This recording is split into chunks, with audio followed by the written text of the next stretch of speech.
이러한 서비스들을 내비게이팅 할 수 있는 방법은 어떤 것이 있을까요? 제가 여기 세 가지를 보여드릴 건데요. 하나씩 살펴보죠. 첫 번째는 우선 내가 있는 지역이 어디인지 알고 그 지역의 서비스 내비게이터에게 연락하는 것입니다. 로스앤젤레스 카운티 경우에는 총 8개의 서비스 구역으로 나누어져 있습니다. 영어로는 서비스 에리어라고 말하는데요.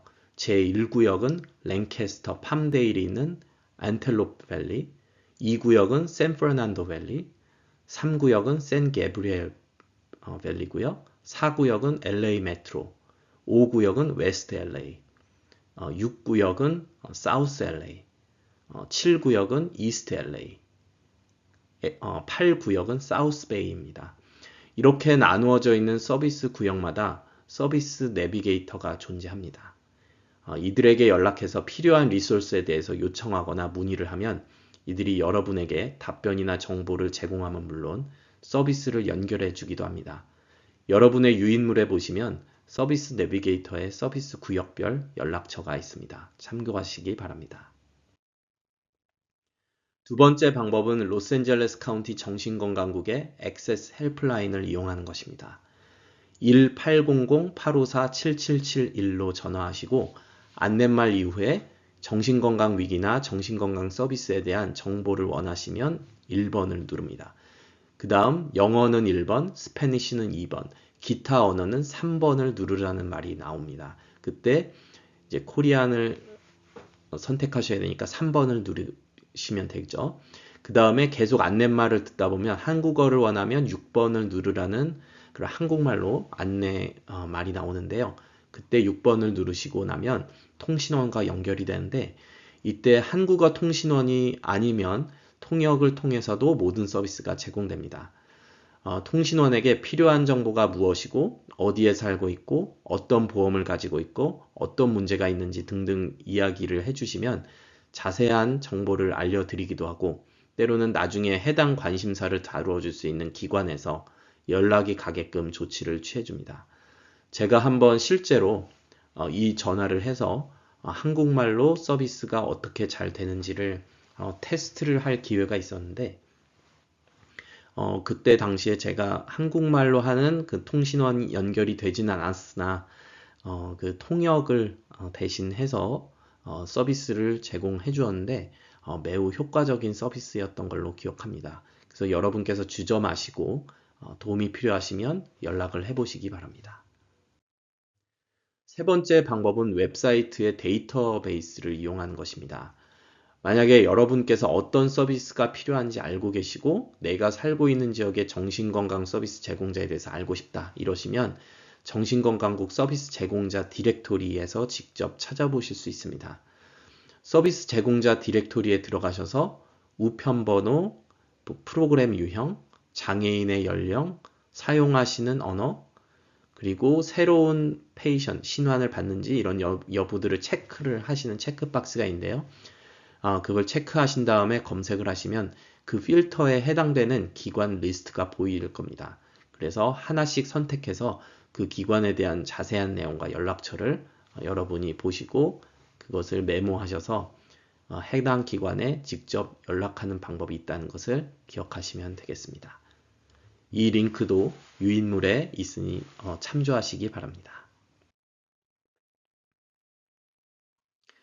정신장애인 가족들, 부모님들에게 가장 소중한 리소스가 무엇인가 한다면 아마도 나미일 것입니다.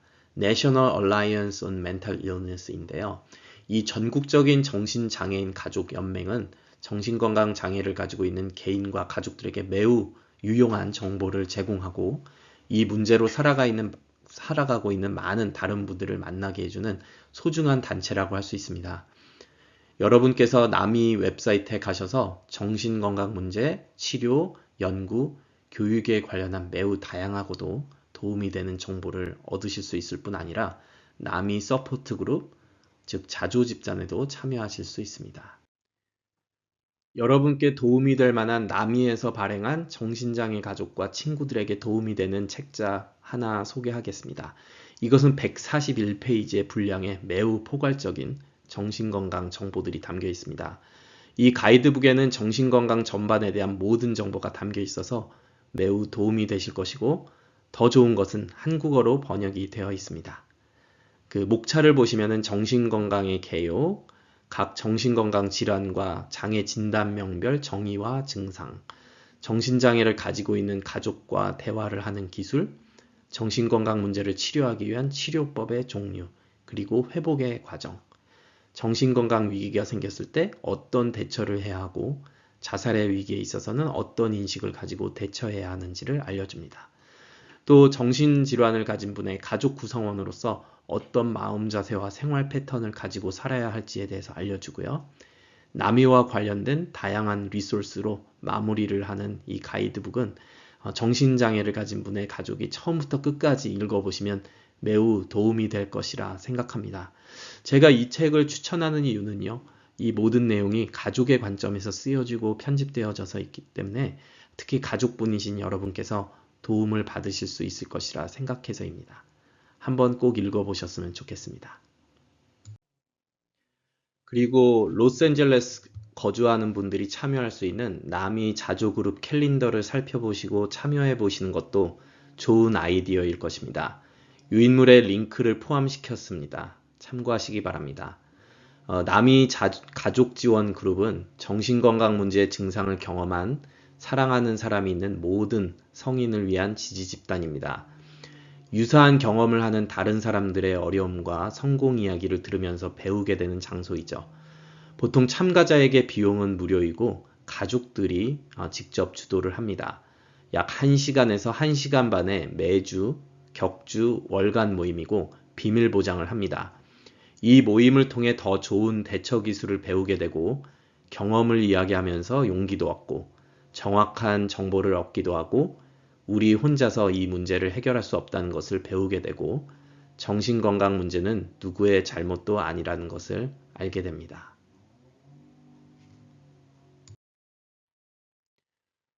정신장애가 있는 가족이 때로는 자살의 위험이나 타인에게 해를 끼칠 위험이 생기는 상황이 있고, 그리고 또 정신적인 위기를 경험하는 그런 상황이 있는데, 이때 우리가 찾아가거나 연락할 수 있는 곳을 알려드리겠습니다.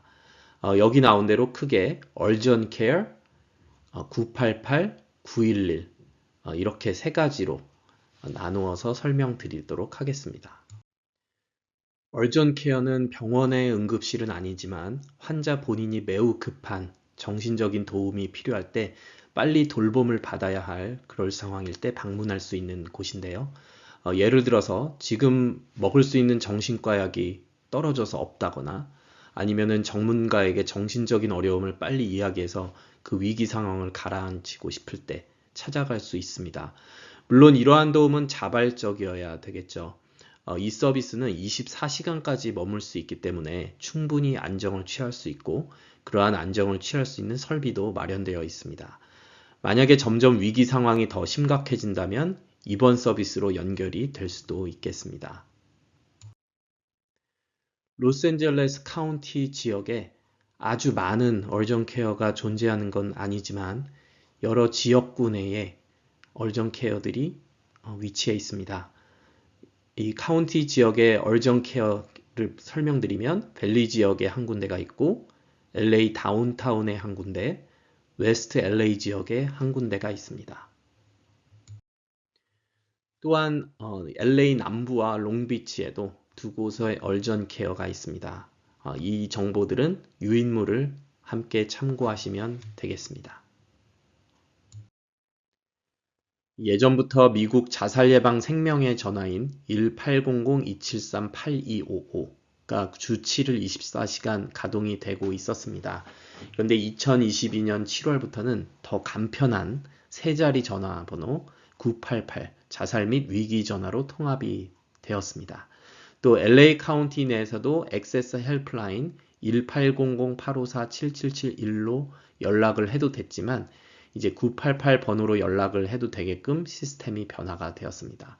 따라서 만약에 정신장애가 있는 자녀분의 자살 위험 위기가 발생했을 때에는 988로 연락하셔서 도움을 요청하시면 될 것입니다.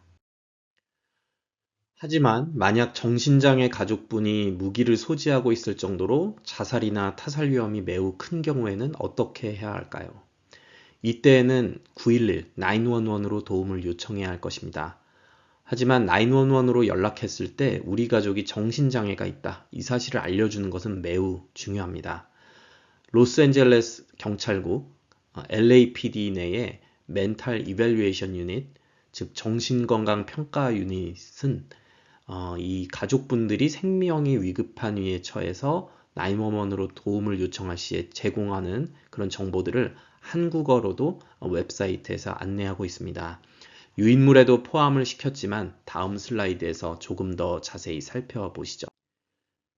만약에 한국어가 편하시다면 Korean please라고 말씀하셔서 통역이 제공되게끔 하시기 바랍니다. 그리고 주소, 위기 상황, 폭력 행위의 유형, 무기 소지 여부에 대해서 알려주시고 지금 위험한 상태인 자녀분의 나이, 키, 몸무게, 의복 차림새 등 신상 명세, 신체 특징 그런 것과 함께 진단명은 어떤 것인지, 지금 먹고 있는 처방약은 무엇인지, 마약을 사용하고 있다면 혹시 어떤 것들을 사용하고 있는지 이런 여부 등을 자세한 묘사를 해주시기 바랍니다.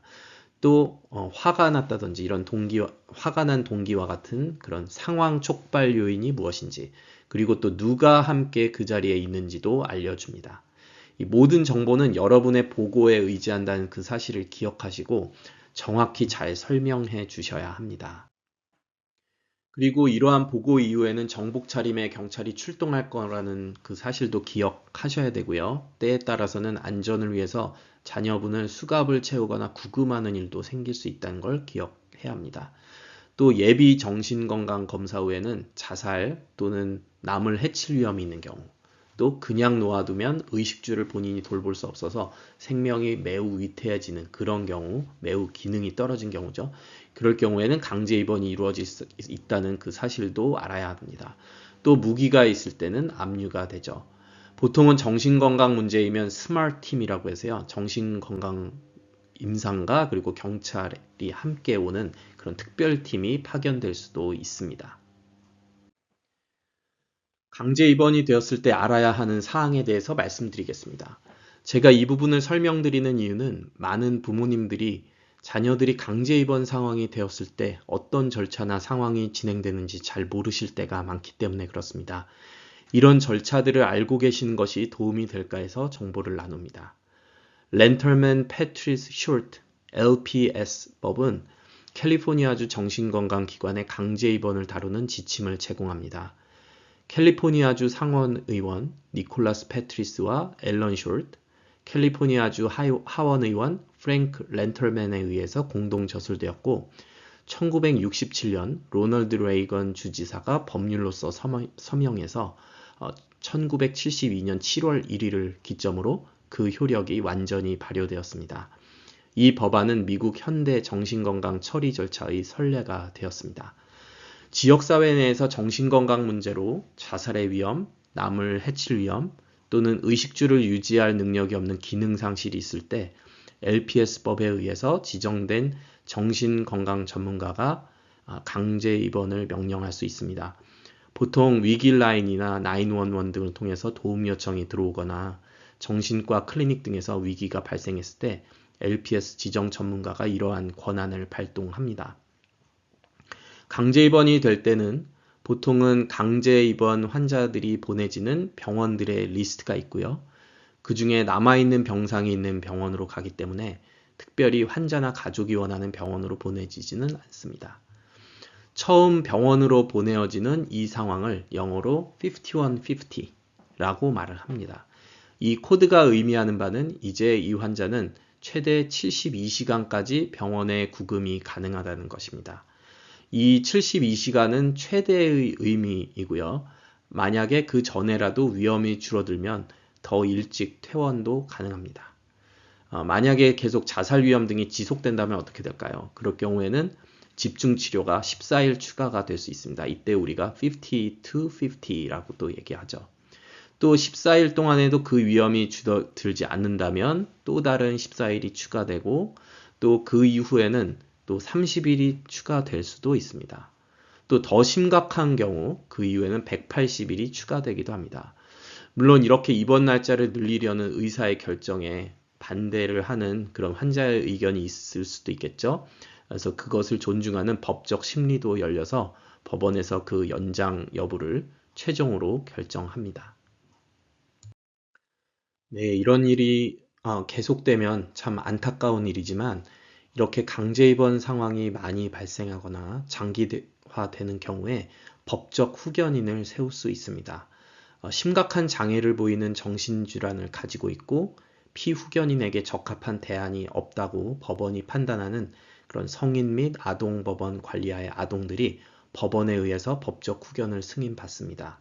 후견을 승인받을 만한 그런 가장 일반적인 정신장애는 뭐 조현병, 예전에는 정신분열증이라고 부르기도 했죠. 그리고 양극성 장애, 또 조울증이라고도 부릅니다. 그리고 분열정동장애, 주요 우울증, 그리고 기타 정신증 등이 이에 포함됩니다. 이 절차를 시작하려면 국선 후견국 사무실에 소개서가 접수되어야 됩니다. 접수된 소개서는 후견이 필요한지 여부를 결정하고요. 그렇다면 누구를 후견인으로 지명해야 할지 조사합니다. 카운티 후견 조사자로서 국선 후견국만이 최초의 청원서를 제출하고 조사할 수 있는 유일한 주체입니다. 후견인 제도는 정신질환으로 인해서 음식, 의복 및 주거에 대한 기본적인 필요를 충족할 수 없는 심각한 장애를 근거로 합니다. 후견은 최후의 수단으로 간주가 됩니다. 왜냐하면 정신건강 치료를 받아야 하는지, 어디에 가서 살 것인지 이러한 모든 결정권을 그 개인으로부터 박탈을 하기 때문입니다. 법률에 따라서 후견인 이외에 적합한 대안이 있을 경우에는 후견제는 더 이상 진행되지는 않습니다. 법원에 청원서가 제출되면 재판관이나 배심원이 후견인을 세울지 최종 결정을 하게 됩니다.